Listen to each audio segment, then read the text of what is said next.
नमस्कार साथियों, साहित्य सृजन में मैं रजनी तिवारी आप सभी का हार्दिक स्वागत करती हूँ। आज हम प्रयोजन मूलक हिंदी के विषय में चर्चा करेंगे। आज का हमारा जो प्रकरण है वह कुमाऊं विश्वविद्यालय के पाठ्यक्रम के अनुसार है। यह बीए पंचम सत्रार्ध के बच्चों के लिए खास तौर से उपयोगी है। इसके साथ ही जो टीजीटी पीजीटी उत्तराखंड के लिए तैयारी कर रहे हैं उनके लिए भी यह टॉपिक जो है वो समान रूप से उपयोगी रहने वाला है। तो आज हम उनके 5th सेम का है ये प्रयोजन मूलक हिंदी। आज हम शुरुआत से इस पे बात करेंगे, धीरे धीरे इसके सभी प्रकरणों को हम छुएंगे। प्रयोजन मूलक हिंदी किसे कहते हैं, इसका उपयोग क्या है, इसके अलावा कार्यालयी हिंदी क्या है और उससे संबंधित जितने भी प्रकरण हैं, धीरे धीरे सारे वीडियोस उनमें आने वाले हैं। तो आप इस पूरी सीरीज़ से शुरू से लेकर आखिरी तक जुड़े रहिएगा और प्लीज़ जो भी नए हैं वह चैनल को सब्सक्राइब कर लें ताकि मेरे आने वाले वीडियोस का नोटिफिकेशन आपको जल्दी मिलता रहे। तो बात करते हैं प्रयोजन मूलक हिंदी। प्रयोजन मूलक हिंदी अंग्रेजी के फंक्शनल शब्द से लिया गया है और इसको इंग्लिश में बोला जाता है फंक्शनल हिंदी, जो कि मुख्य रूप से भौतिकी, वानिकी और अनुवादिकी की शैली पर निर्मित है तथा हिंदी के कामकाजी स्वरूप के वैज्ञानिक अध्ययन को व्यक्त करता है। पहले इसके लिए कामकाजी हिंदी, व्यवहारिक हिंदी आदि शब्दों का प्रयोग किया जाता था, किंतु अब इसका प्रयोजन मूलक हिंदी नाम से ही इसका संबोधन किया जाता है। इसके नामकरण के संबंध में बहुत सारे अलग अलग मत हैं।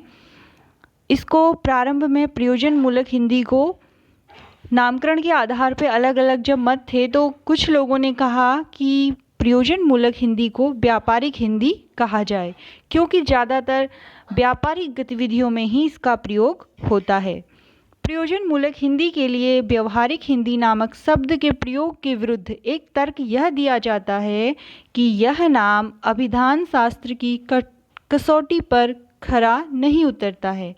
अभिधान के लिए भाषाविदों ने कुछ मूल मंत्र सुझाए हैं, जिनमें से कुछ इस प्रकार हैं।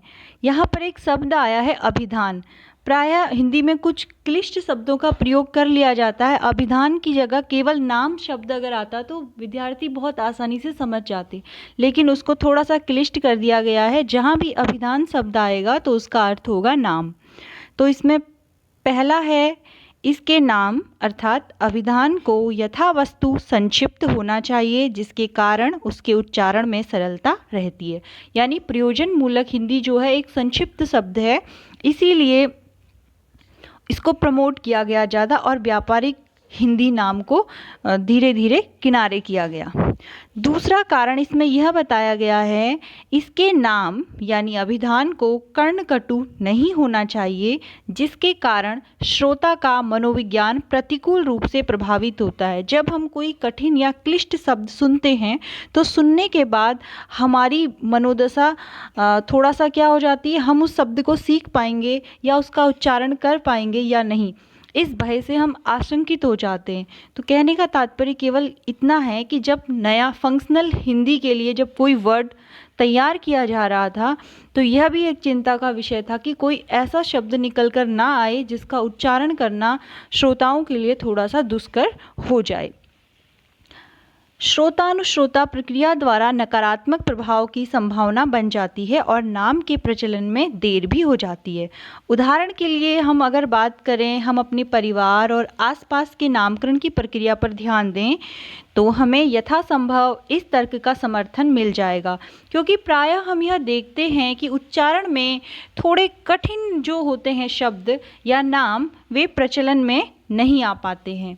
कर्णकटु वर्णों से युक्त नाम तो प्रायः रखे ही नहीं जाते हैं या उनको बदलकर श्रवणानुसार यानी सुनने की योग्यता के अनुसार नाम बनाकर उन्हें छोटा बोल दिया जाता है। छोटे नामों से उनको उच्चारित कर दिया जाता है। जैसे किसी का नाम राजेंद्र होता है तो अक्सर आप देखते हैं कि उसे राजू बुला लिया जाता है।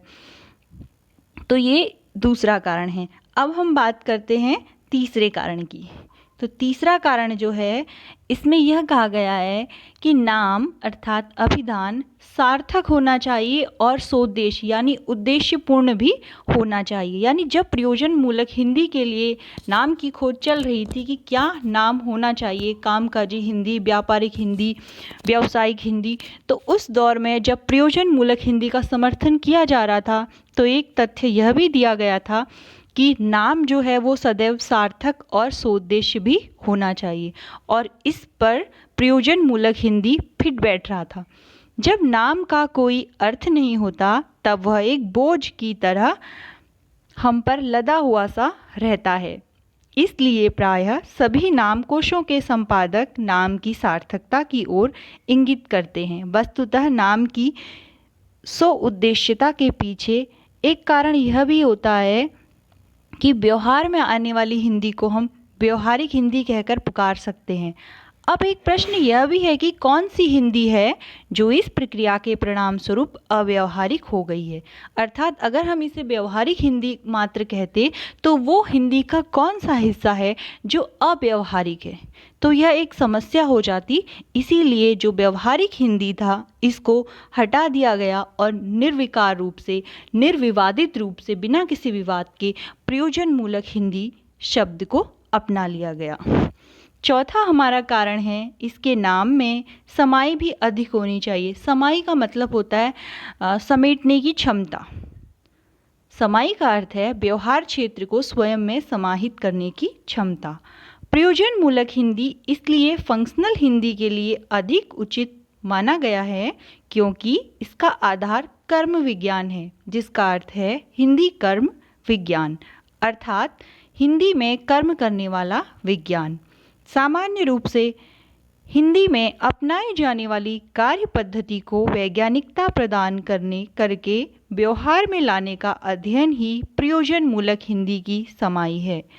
तो इस प्रकार आज हमने प्रयोजन मूलक हिंदी और उसके नामकरण के विषय में पढ़ा। अगले वीडियो में हम पढ़ेंगे प्रयोजन मूलक हिंदी के महत्व के विषय में। तो मिलते हैं अगले वीडियो में, तब तक के लिए नमस्कार।